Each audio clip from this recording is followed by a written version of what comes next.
Welcome back to Coffee and Conversation. And it's Coke today. My bottle is almost empty. I'm going to have to go get another one. But the bad cat is wandering around here somewhere. And I did want to share a bad cat story with you so that you understand why I call him the bad cat. So this afternoon, he was outside snoozing on the patio. It's not miserably hot, but it was hot enough for him to want to be out there. And I don't remember what I was doing, but I was at my desk, and I heard a noise outside. And it rather sounded like someone dropping a box on my porch steps. A cardboard noise. So I hadn't seen anybody pull up. So I got up, I go over to the door, I open the door, I'm looking around, nope, no boxes. But because Audie was out there and sleeping on the patio, I decided I would take advantage of the opportunity and just look around for a cat. Did not see him. However, there is a very large box out on my patio. It arrived a few days ago. I ordered something and came in a big box. So I set it out on the patio because I'm going to have to cut the box down to put it into the recycling toter. And trash day is Monday, which means I'm going to wait until Sunday afternoon because I don't want to fill the entire toter up with box pieces, in case I have other stuff that needs to go in there. So I figured I'd leave it out there. It's not in anybody's way. So I'm just coming down off the porch to go check around because it's near the trash barrels and Audie loves sleeping on the trash. All of a sudden, out of this big box pops a black cat running straight at me. Oh, took 10 years off my life. I was not expecting that. Turns out the noise I heard was Audie hopping into the box. So he comes out, gets within maybe 3 feet of me, suddenly sits down, turns around, just to make sure I know that he knew I was out there. He acknowledged my presence, but he was ignoring me, which he does in case I end up getting a big head because, I go out and the cat comes a-running. Oh no, he's not going to let me get full of myself. So that was my afternoon adventure with Audie, hopping into a box, hopping out again just to scare me, and then turning his back on me just because I don't deserve his company. I don't even know what to say, but that is typical life with my naughty cat. He is in the house now. He's wandering around. He had been sleeping on my desk, and then he came over and sort of lounged half on my desk, half in my lap with this sort of I'm here, you should pet me attitude. We'll see if he shows up. All right, we will be back in a minute.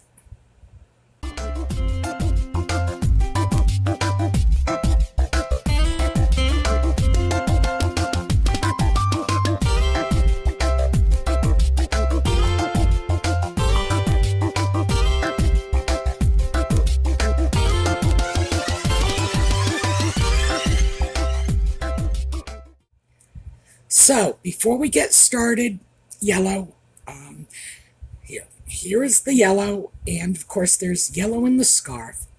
And the yellow is for Catherine, for Lex's mom, for everybody battling cancer, and we wish you every success. I thought we would do something rather different today because I am dealing with some medical issues. Now, before we get very far in this, they are minor. They are remarkably minor. One of them I didn't even realize existed until earlier this week. But before we get there, I want to take you along my podiatrist journey. Now, I have always maintained a podiatrist. You get to a certain age, it just pays to take care of your feet. Now, The reason it's particularly important to me is because as a blind child, I spent time with blind people, as happens. And I knew a lot of people who had had amputated limbs. It's unfortunate. I think it is far less common today than it was years ago. I hope it is less common. But diabetes being a major cause of blindness and also a major cause of limb loss made me very, very picky about the care of my own feet, especially when I was diagnosed with type 2 diabetes. But I have to say, even before then, I was sort of foot picky. My father's family, my father came from a long line of shoe manufacturers. At one time, way back when, they were probably just cobblers, but by the late 19th century, they owned shoe factories. So yes, I am the heir to shoe factories. Actually, the shoe factories were sold off long ago, because my father he was a pilot. He had no interest in manufacturing shoes, but I grew up in that business. So I've always been especially concerned and especially careful about this sort of thing. And I do my best to maintain good foot health. But you can't always do that. And I also spent time in Puerto Rico. I lived in Puerto Rico for a while. And Puerto Rico is hot and humid. And when I returned to the States, it was with an accompanying toenail fungus, which was very alarming because I don't like things being wrong with my feet. And I was in this area here in South Central Pennsylvania, which is pretty rural and somewhat off the beaten path. So I didn't really have a lot of good podiatrists available to me. If you're in Boston, if you're in New York, if you're in Los Angeles, if you're in Atlanta, you're going to have a bunch of good doctors. But, when you are out here, and my nearest, I live in Carlisle, and the only thing going on in Carlisle, besides occasional car shows, is Dickinson College. And I am closer, however, to a tiny little town called Mount Holly Springs. Yeah, give you some idea of where I am. And I've mentioned this before. My neighbors 2 doors down are Mennonite farmers. I can look out my kitchen window at the Appalachian Mountains. I am in the middle of nowhere. So quality doctors has always been a challenge. My current general practitioner, my family doctor, who is wonderful, by the way, I researched her carefully and waited 4 years for her to open up her practice because she wasn't taking new patients. But then she moved. And I thought, oh, my lucky day. Because no matter how good a doctor is, when they change locations, some patients will just sort of fall out of their practice. There are some people who, no matter how good the doctor is, they are just going to say, I'm not going to go 5 extra miles. And I knew, oh, this was my lucky day. So I got into her practice immediately. I was thrilled about that. So yes, my family doctor is very, very good. But I'm equally picky about all the rest of my specialists. But when I came into this area, I did not know any of the podiatrists, or I didn't know any of the anything here. So I found a local doctor, and I thought, well, we're going to start the process of doctor shopping. Just check out, go to a doctor. If we like them, we stay. If we don't, we look somewhere else until we find somebody good. Meanwhile, of course, I was online checking reviews I'm basically doing my homework. So if I have a doctor, I know where they've been to medical school. I know where they got their undergraduate degree. I know where they did their residency, and I can probably quote at length their online reviews. Mostly because, you're putting your life in the hands of these people, so it pays to do your homework, make sure, things are okay. But I really didn't have an opportunity. I had a toenail fungus I needed to deal with. So I found a doctor. I have to admit that I didn't really click with this doctor, but I thought he was competent and professional. And about 2 weeks after the visit, everything collapsed. I had medical insurance, and what we have here in the U.S., and I saw many people in the U.S. are not familiar with this, so this is for my U.S. and my overseas friends. For those of you who know about flexible spending accounts, just ignore what I have to say or skip ahead.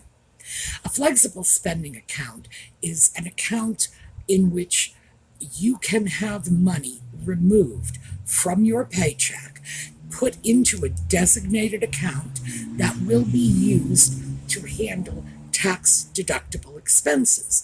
Not all employers offer this. Many do. My employer at the time did. So I had my little flexible medical account, and they issued payment through the use of a debit card. And it's like any other bank debit card. It will have the little MasterCard logo on it, or whatever, a Visa logo. And I can use that for things like co-pays. In my case, I could also use that for the purchase of anything that is blindness related. So if I wanted to go out and get extra Braille paper, it comes right out of my flexible spending account, because it's pre-tax dollars going for a tax-deductible expense. So when I went in and had a copay with this doctor, I used that flexible spending debit card. 2 weeks later, I start getting calls. First, it was from the company that administered the flexible spending account saying, we're kicking this charge back. And I was like, why? And they said, well, it's not covered. And I said, can you please send me some documentation of that? A few days later, I get a call from the podiatrist's office, and his receptionist, who was a remarkably unpleasant woman, started screaming at me because the payment had been charged back. So I thought, well, this is crazy. This is a podiatrist. And I got the information, I guess maybe a week later, so this would have been 3 weeks after the visit, somewhere in there. Got the information, and yeah, it's the doctor's name, and the address was wrong, but it was close. It was like, 405 Main Street, and I was expecting it to be like 420 Main Street, but it wasn't that big a deal. It was, an inexplicable mistake. After that, and I guess it was only a few days after I got that information, my medical insurance company got involved. I think the flexible spending people contacted them. So I have the flexible spending people, my medical insurance, and the podiatrist's receptionist all carrying on. As things unraveled, and they did, turns out the flexible spending lady, the woman who was administering my account, decided she was going to check into it a little more carefully. And she gets back to me and says, but you charged a dental visit. No, podiatrist. This was not my dentist is across town. This has nothing to do with this. And she sends me a copy of the bill, and it's got my podiatrist's name on it, and it clearly says dental. I'm like, well, this is insane. So I go back to the podiatrist's office. I didn't actually physically go back. I called the unpleasant receptionist and said, they have rejected this because Dr. Smith, and that's not his name, came through as a dentist. She tells me, well, it wasn't him. This went through his brother's account. What? His brother is a dentist. And I'm thinking to myself, okay, well, I never saw his brother. His brother is not my dentist. Why would this go through his brother's account? Oh, well, the podiatrist, it turns out, doesn't keep his own credit card reader and doesn't have a merchant account with a credit card company. In other words, one of those accounts that allows you to charge through a credit card. You know, we can all use credit cards. If it's got the logo, we take it in, we use it as consumers. But as service providers, they have to have an account. So he sends everything through the account of his brother, the dentist. And I was like, good heavens. Well, so I called the podiatrist. This can't happen. This part is not okay. Well, that's how we do it. No, it's not how you do it.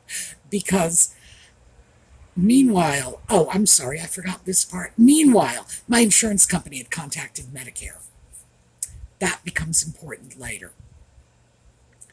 So at this point, I have the flexible spending people saying it was the fraudulent use of my card by a service provider who never treated me, the dentist.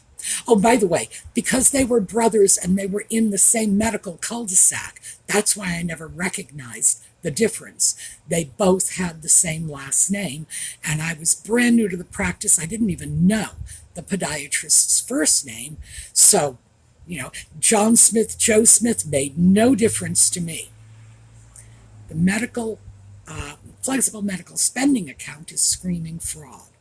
They are not only screaming it to my insurance provider, but my insurance provider is screaming fraud to Medicare.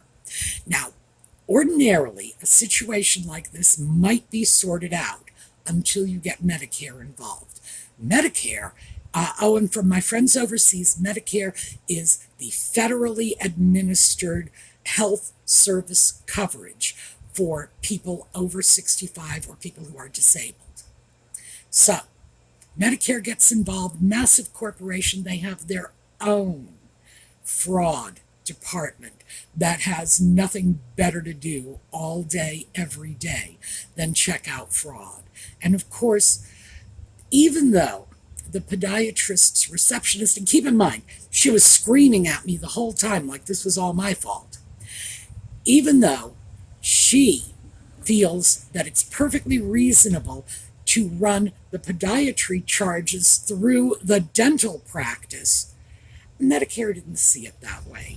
Medicare saw that as medical fraud because, as I say, it was a dentist who wasn't providing services and was billing. Furthermore, he's billing for the services a doctor is providing. No.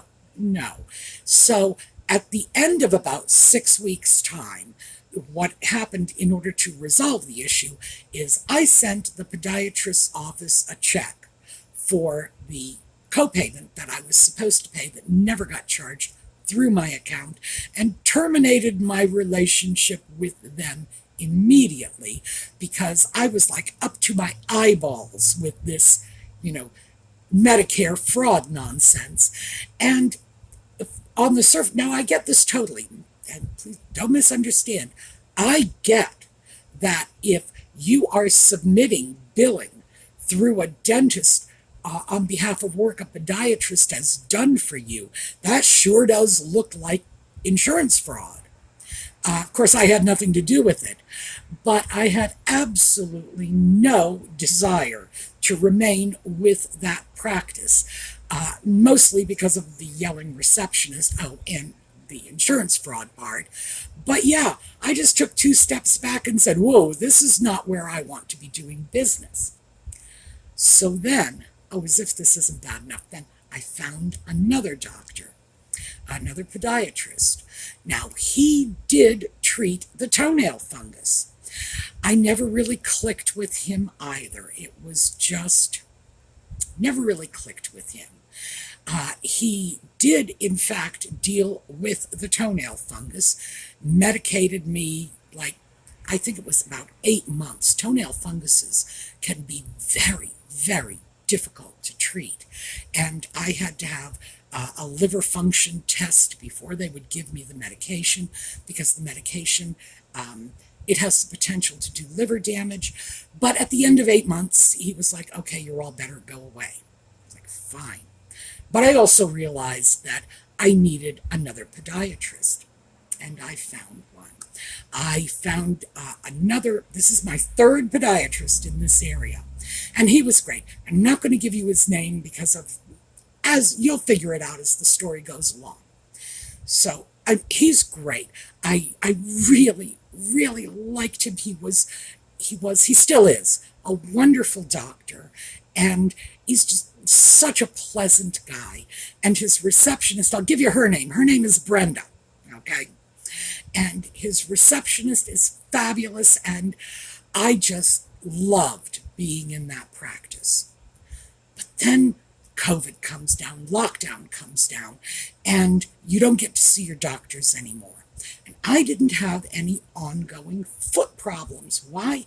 Because I had this great podiatrist who just set me up perfectly to go through 2 or 3 years of lockdown or whatever, the medical restrictions that we faced, because even after lockdown was lifted, you still were not able to get a lot of elective procedures, and going into a doctor's office, at least around here, was a nightmare. They'd make you wait in your car, and they'd send people out to get you, and so you didn't go in unless you really had to. And of course, people could be sick. You put yourself in a situation like that, you're putting yourself at risk. So, but like I say, good doctor sets me up so that I can go without a podiatrist for a period of time. But the toenail fungus comes back, or maybe I even got a new one, I'm not really sure. I suspect that I was sufficiently medicated over a long enough period of time to absolutely suppress the symptoms, but it was probably still floating around there somewhere. So I want to go back to my podiatrist, the one I like, the one with Brenda in the front office. Turns out a very large medical conglomerate has gobbled up his practice because this is what they do. I do not like this large medical conglomerate. And let me just digress from my story for a moment. One of the issues I have with this medical conglomerate is they take my records from any one doctor and share it through their entire medical conglomerate. In other words, doctors I've never even heard of, have no relationship with at all, have access to my medical records. And it's actually like a little worse than that, because they're being stored by a private third-party company. I have no relationship with them. They may or may not have a duty of care on the doctor's end, but they certainly don't have any relationship with me. So their duty of care in terms of my medical confidentiality, from my point of view, is rather limited. And I wrote them a letter to explain that I did not want them holding my medical records. They had been doing it without my knowledge or consent. And I had to address the letter to their Intergalactic headquarters. Seriously. So on top of all of this, I have people who are probably wandering around the office with Spock ears, and I don't even have a good Klingon dictionary anymore. So I'm not even sure if they understand what I'm writing to them. People who maintain an intergalactic headquarters are one of two things. One, they are people who are joking about this. Let's hope. But I don't want people joking about my confidential medical records. Or two, they are crazy, and they really do expect me to be writing to them in old high Klingon.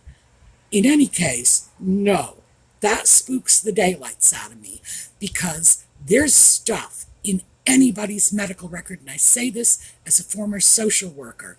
If you take any record like that, take things out of context, or just isolate one or two factors, you can really create a very unflattering picture of almost anyone. And I have no idea what is in my medical records. My doctors don't routinely share their notes with me. They could be making all kinds of observations. Yes, well, she's old and cranky. They start writing that in my medical records, and maybe it's inappropriate. Who knows? But it could show up later and bite me in the butt. So no, thank you. I like to keep a good eye on my medical records. So that was my digression. Intergalactic headquarters, the space cadets who are holding my medical records. The company that uses this service gobbles up my podiatrist. So when I felt that my toenail fungus was coming back, and this was the beginning of the year, I called, said, I must see my doctor. Well, I got another receptionist. It wasn't Brenda. It was somebody who didn't know me.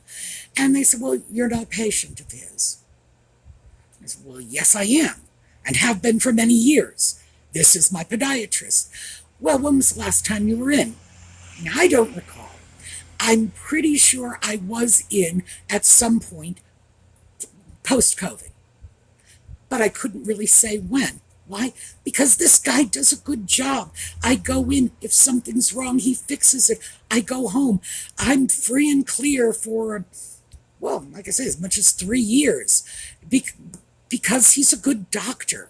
He's not, he solves my problems. He doesn't just, put a Band-Aid on it, send me on my way, knowing that I'll have to come back in 2 weeks because the problem isn't resolved, okay? So they hold that against me and say, well, you're not his patient, and we can't get you in as a new patient for another 4 months. Well, I have a toenail fungus. Another 4 months is not okay. So I go back to the second doctor, the one who dealt with the toenail fungus some time ago. And yeah, I never really clicked with him. He wasn't my choice of podiatrist, but if the one I wanted, if my chosen podiatrist is not available, well, he dealt with the toenail fungus before. Go back in, he's like, yeah, you got a toenail fungus, but we're not going to treat it. Why? Well, I'm 70. So, not okay with me. Just totally not okay with me. So I have to go and find yet another, this fourth podiatrist. So I start doing my research, and I found a Harvard-educated podiatrist in like 3 towns over, and I went in to see that podiatrist. Now, he's competent, he's okay, etc., but I wanted my real podiatrist back, because that is the relationship that I have. This is someone who got me through the period when I was in left, right, and sideways when my knees were failing. Now, yes, he dealt with my feet, but when my knees were failing, I was having issues with my feet as a result. So he saw me through all that. I want to be back there. Brenda happened to come across an appointment that they had made for me when it was like 4 months in advance, and I did make the appointment, but I did call back later and canceled. She came across the appointment cancellation, called me up and said, honey, we're going to get you right in, which they did. And now I'm back with my real podiatrist. However, he is just as dissatisfied with this massive medical conglomerate as I am, which is why I'm not mentioning his name. So he is leaving.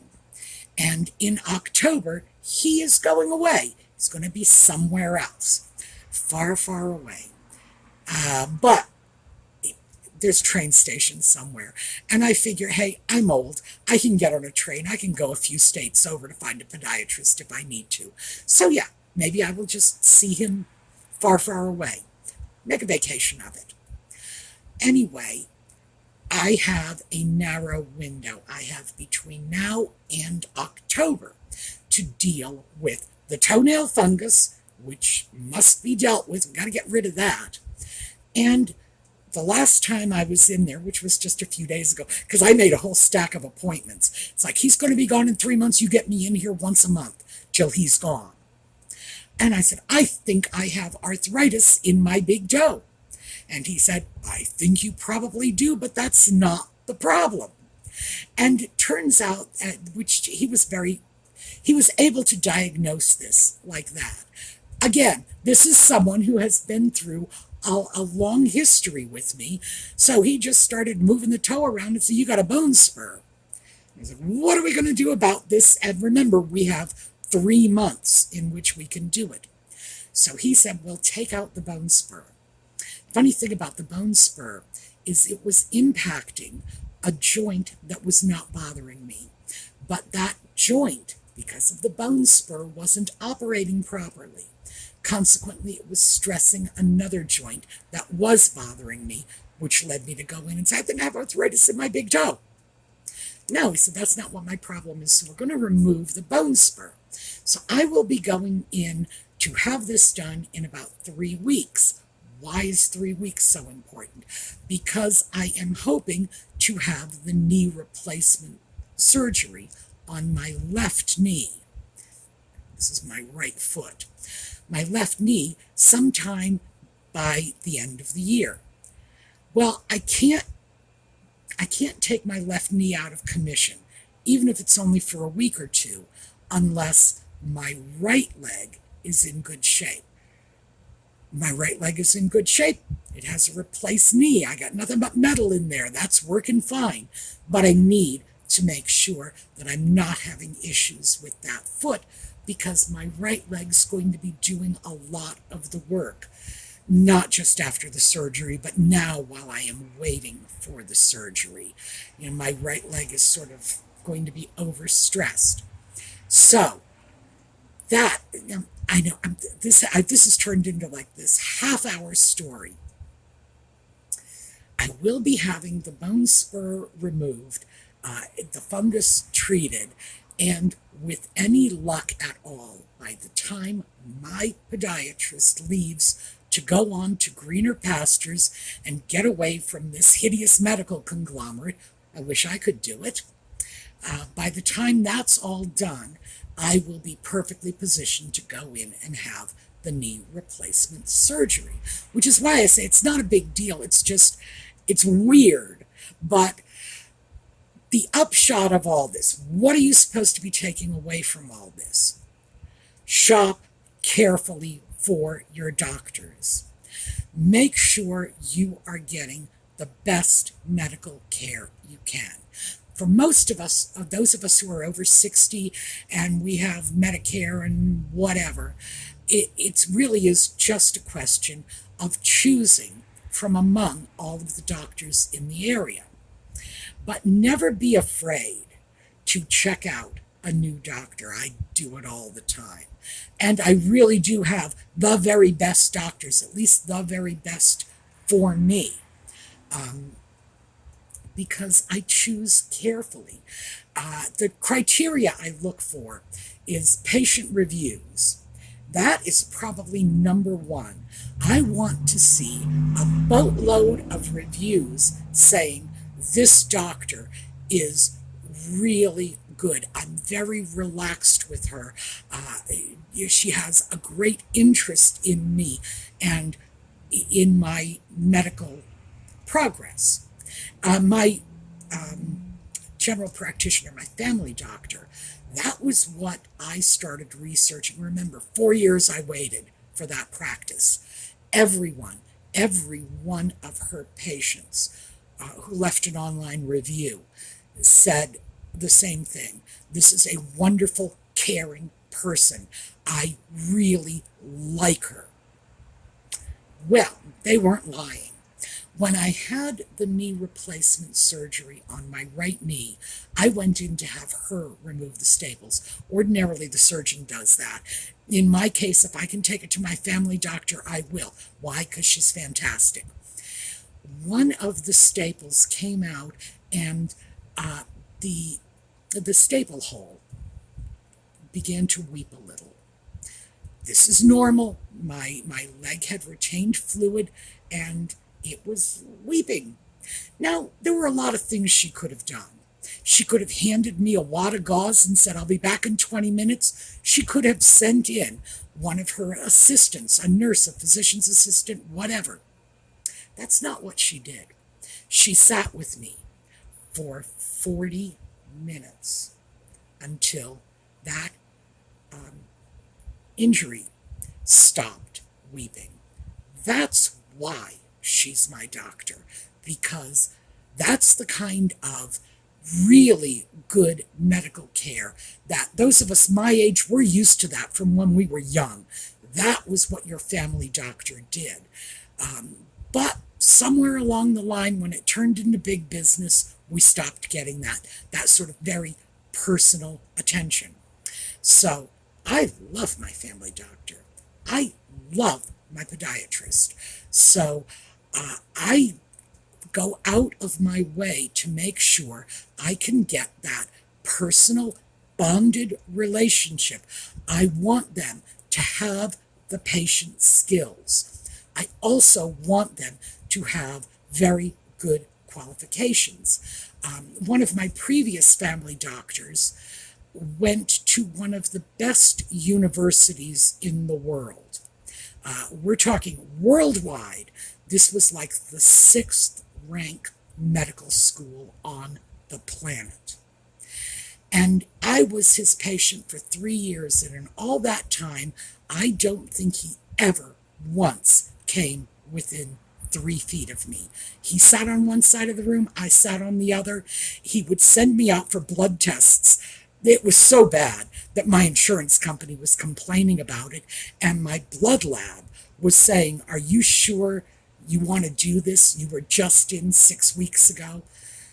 That guy did nothing but blood tests, and he would read results on a computer. Not my kind of doctor. Not saying he's incompetent. He was very well educated, but that is not what I want from my doctor. My allergist, by the way, his 2 children are both going to the university where I got my doctorate. So we sit and chat, and, we start talking about how well his kids are doing and who their professors are. So, yeah, I want that. That's what I look for. And so this whole story is just what happens when they're very, very good. And that is, they will sit with you for 40 minutes until, your injury stops seeping fluid. What happens when they're very, very bad? Medicare is calling you up saying this is insurance fraud. Do you know people go to jail for this? That's the bad side. Also, the bad side is you got a toenail fungus, but you're too old, so we're not going to treat you. And it's unfortunate, but you do see a lot of that out there. So the whole ramble is just my strong suggestion to all of you that you evaluate the medical care you're getting, especially if you're getting older. Make sure you're seeing the right doctors and the right doctors for you. That your personal criteria is being met. And don't settle. If it means checking out every new doctor who comes to town, do it. Because in the end, it's worth it. All right, so that was it. This was just sort of a wild ramble about what's going on medically. And I do want to reassure you all, I am fine. This little bone spur thing, that's going to be done outpatient, and my podiatrist, my real podiatrist, assures me that I'll be walking the same day and I'll be right back into my dress shoes in 3 weeks. It's like I even have dress shoes anymore to be worried about. As long as I can get into my moccasins, I'm going to be fine. So there's nothing to be concerned about. I just need to get this done before I do the knee replacement surgery, because obviously I need one working leg at all times. I can deal with one that's working and one that's, wrapped up, stapled up, not functioning the way it needs to for a period of time. But I can't deal with both compromised. So that's what drove me to this whole thing in the first place.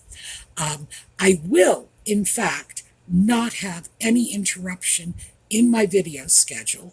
So I don't know, sometime around the middle of August, I'm going to be making a video saying, yeah, well, my toe is all bandaged up, but the bone spur is gone. All right. Anyway, that is what I have for you today. Just a ramble and just a plea that you make sure you have good doctors. Going into later life, your medical care providers are extremely important, and they can make the difference between living well and comfortably in the real world and getting shoved off into a nursing home. So just don't lose sight of that. All right, that's what I have for you. We're going to take a look at a slideshow on the way out, and in the meantime, have a terrific day. Oh, P.S. I'll put Audie in the slideshow because he boycotted the video. He's in the kitchen, sitting on the table with his back turned to me, just so I know he's ignoring me. Yeah, all right. Anyway, have a terrific day.